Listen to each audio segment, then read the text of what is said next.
കുഞ്ഞുമോനെ എന്തോ എങ്ങോട്ടായി ധൃതി വെച്ച്? ചേട്ടാ, ചെറുക്കൻ സ്കൂളിൽ വീണെന്നും പറഞ്ഞ് ടീച്ചർ വിളിച്ചേ.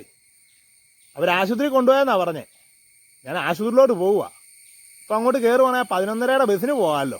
ആ, വീണിട്ട് വല്ലതും പറ്റിയോടാ? കൈക്ക് ഒടിവാന്നാ പറഞ്ഞേ.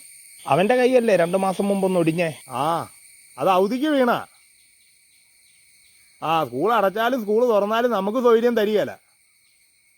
സ്കൂൾ അടച്ച് ഒരാഴ്ച കഴിഞ്ഞപ്പം ഞങ്ങളുടെ വീടിൻ്റെ പുറയിൽ ഒരു മാവില്ലേ, ആ മാവേ വലിഞ്ഞു കയറിയതാ. അന്ന് വലത്തേക്കൈ ഒടിഞ്ഞ്, ഇന്നിപ്പോൾ ഇടത്തേക്കൈ ഒടിഞ്ഞെന്ന്.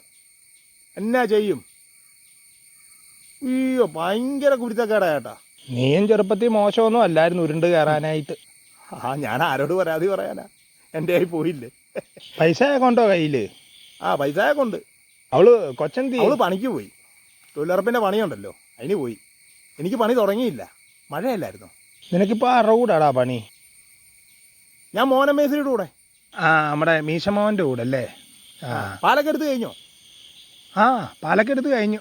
വർത്താനം പറഞ്ഞ് നിന്നാ നിന്ന് പോവും. ഞാനെങ്കിൽ പോയേക്കുവാ. എന്നാ സമയം കളയണ്ട, പൊക്കോ. ആ, പ്ലാസ്റ്ററൊക്കെ ഇറങ്ങി ഒത്തിരി പൈസ ഒരു മാസം ഇപ്പം 10-12,000 രൂപ ആയിട്ടിരിക്കുക. 2 പിള്ളേർക്ക് ബുക്ക്, പുസ്തകം, യൂണിഫോം, ചെരുപ്പ്, കോട, വാഴി എല്ലാം വാങ്ങിച്ച്. ഇതിനും പൈസ പെറുക്കണം. അനുഭവിച്ചേ പറ്റൂ. പോവാ.